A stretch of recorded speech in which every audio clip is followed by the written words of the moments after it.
Supreme Court won't shield former SD Politico, Trump aide Navarro from prison.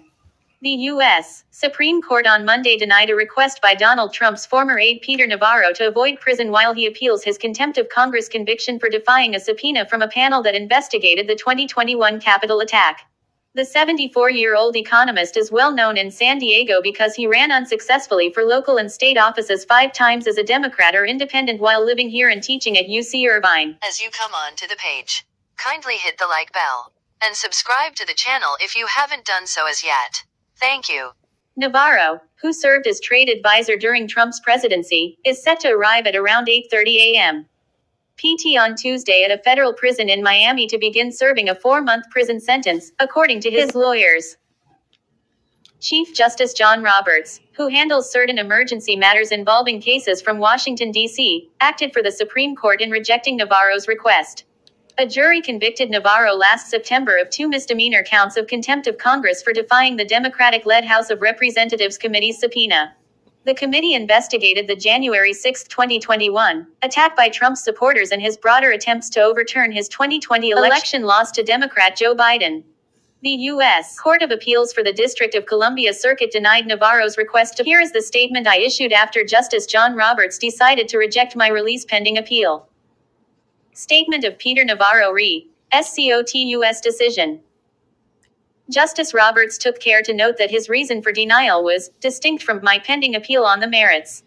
Roberts, in a brief order, said he saw no basis to disagree with the D.C. Circuit's determination that Navarro had forfeited various arguments seeking to avoid prison, which is distinct from his pending appeal on the merits. Navarro has argued that he believed that he did not have to cooperate with Congress because he thought Trump had invoked the legal doctrine of executive privilege, which shields some records and communications from disclosure. Navarro was the second prominent Trump advisor to be convicted of contempt of Congress for rebuffing the House panel.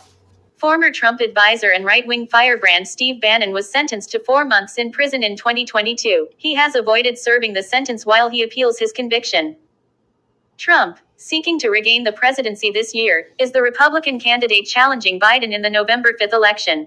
Navarro advised Trump on trade issues during his presidency and served on a COVID-19 task force. He became a vocal supporter of Trump's false claims of widespread voting fraud in the 2020 election.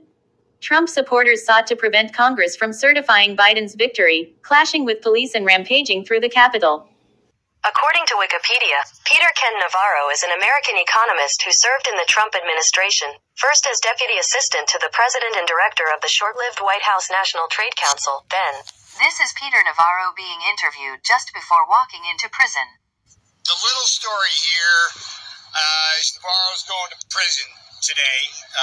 You guys will certainly focus on that little story, but what I suggest to you as journalists is that there's 2 really bigger stories that you might want to report on and even do some research on, because these are big issues. This is not about me. One of the big stories is about what is really an unprecedented assault on the constitutional separation of powers and the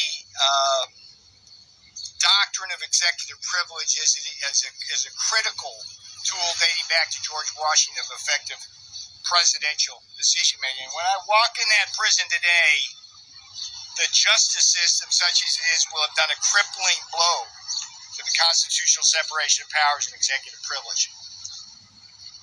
The second and related story has to do with the emergence of lawfare and the partisan weaponization of our justice system. That's prison. That's where they take your freedom. But as hard as it will be on me, and as hard as it will be on anybody who is in there, it's harder on their families. And this is who those Democrats have hurt.